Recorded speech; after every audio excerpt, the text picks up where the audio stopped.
Enzo Recto, kalaban ang katiwalian at kasinungalingan, kakampi sa katotohanan at kabutihan. Sa tingin ko hindi na dapat palampasin ito ni PBBM. Yung mga sinabi ni Baste, mga ano na yon, kung sa kung sa ano mga kabunyog, below the belt na, sobra na. Sobra na yung mga sinabi. Actually, nitong nakaraang mga araw, makikita mo, grabe na ang propaganda ng mga pro-Duterte. Masyado ng masyado ng bastos. Katulad nung isang yung DDS na nasa Dubai, Iloy Bugris ba yun? Grabe, sobrang bastos. Natutuwa naman ang mga DDS doon. Pati sila Sara, hindi naman yun pinagsasabihan. Hmm? Talagang mga kabunyog, grabe. Pero yung speech ni Baste, ah, mahaba yung kanyang speech doon sa pagtitipon ng mga DDS. Ang isang bagay doon na sabi ko, grabe ito. Sabi niya, isang ulo lang ang kailangan namin. Ang ulo ni Bongbong Marcos. Grabe. Kumbaga, ano ba yan? Kung titingnan mo, mga kabunyog, actually, grabe na. Dapat sa parte ng administrasyon, hindi na nila palampasin to. Yun lang pagkakalat na patay na daw si Marcos, na ano na daw ito, malala na ang sakit, stage 4 colon cancer, na confine daw sa hospital sa St. Luke's, hanggang tapos kinalat na nila, patay na. Nasa freezer na nga daw eh. Grabe. Ano yan? Kumbaga tapos ito naman ngayon, si Baste Duterte, hindi, hayag-hayagan niya, sinabi niya, si Bongbong, ang mga Marcos, yan, swindler. Ganun talaga yung term na ginamit ni Baste. Kaya sa totoo lang, medyo na ito, grabe na. Pag pinanood mo yung speech at nagsasalita si Baste, habang nagsasalita, kumakain ng ngumunguya ng chewing gum. Talagang kumbaga, yung ugaling Duterte. Ugaling Duterte talaga. At ito, kaya lang talagang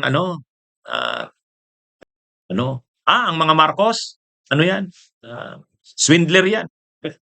Swindler daw. Kaya, ito? Kung sa, una, mayor yan, mayor. Public, public official yan. Tapos ganyan. Grabe. Ito, mga kabunyog, mga kababayan, kung papakinggan mo yung speech kanina ni Baste, natutuwa siya doon. Sabi niya, yun daw ang nararamdaman niya eh. Natutuwa siya doon. Tapos yung mga supporters naman, tuwang-tuwa rin. Kahit yung yung nitong nakaraang mga araw, grabe yung mga pinupost ng mga DDS. Yung yung tungkol sa health, kalusugan ni PBBM. Na daw, malubha na daw ito. Tapos daw, marami daw pulis sa St. Luke. Pagkatapos, diniklara nila, patay na. Grabe.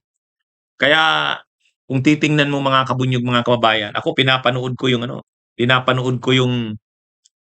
nila, yung activity nila kung sa Club Filipino.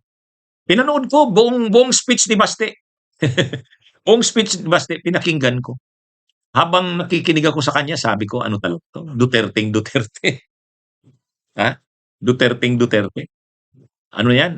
Bastos, mayabang, nagmumura, nagbabanta, yung digong style. Yan? Talagang, nagbanta siya sa, kanina, sa San Juan, doon sa Club Filipino. Sabi niya, babawiin daw nila. Ang pagkakasabi niyang eksakto, yan, kinupya ko pa nga eh. Sabi niya, 2016, all over again. We will reclaim the country and bring it back to the people. Grabe. Babawiin daw nila ang kapangyarihan. Kaya ang panawagan na sa mga supporters nila, nagdeklara na daw ang kapatid niya, sabi niya, tatakbo si Sara, kumilos na tayong lahat. Yun, matindi. Talagang agawin daw ang agawin daw ang kapangyarihan. Ang tinawag niya si PBBM na bangag, hmm, swindler, mga matitinding mga mga salita na hindi mo aasahan sasabihin ng isang mayor sa presidente 'yan, sasabihin ng isang public official. Kaya ito mga kabunyog, medyo at 'yun nga ito, isang ulo lang ang kailangan namin, ang ulo ni Bongbong Marcos. Medyo 'yan, grabe yung speech ni Baste Duterte. Talagang inaano niya, yung mga supporters nila, ina-agitate niya na dapat manalo si Sara, dapat gawin nila lahat para maagaw nila ang makabalik uli sa kanila ang puder. Katulad daw ng ginawa nila noong 2016. Kaya 'yan. Kaya ito mga kabunyog, medyo iba na yung iba yung speech ni Baste. May may pagawa. Siya rin mismo nagsabi siya. Sabi ni Baste, medyo na nahimik ako noong nakaraang mga araw. Pero ngayon, na uli ako, balik na uli ako, sabi niya. Sabi niya, nagpahinga lang ako. Pero patay na uli kayo ngayon. Ang sinasabihan niya, binabantaan niya ang administrasyon. Nagpahinga lang daw siya ng ilang panahon, pero ngayon daw, patay na naman daw sila. Ito mga kabunyog? Parang Sara, parang Digong, talagang Duterte yung speech. Tuwang-tuwa naman yung mga supporters kasi yun yung gustong marinig ng mga supporters, na palaban na si Baste, palaban na ang Duterte. Hindi natatakot, bastos, minumura si Marcos, ang administrasyon. Yan yun. Akala mo naman, sila yung tagapagtanggol ng mga inaapi. Sila yung lumalaban sa katiwalian. Sila yung papanagutin daw nila ang mga dapat managot. Kaya nga yung grupo nila ang nabinuo tawag RAGE, Reform Alliance for Good Governance and Accountability. Kailangan daw makuha nila ang poder sa gobyerno para may isaayos uli ang gobyerno, good governance. Kailangan daw mapanagot ang lahat. Akala mo naman sila malinis. Akala mo sila walang kasalanan sa bayan. Kaya nga matindi mga kabunyog, mga kababayan. Bunyog, bunyog, halikan na kasama ka. Bunyog, kapag buklod ay may pag-asa. Luzon, Visayas, Mindanao, isa ang pananaw. Sa bagong Pilipinas ang bunyog isisigaw.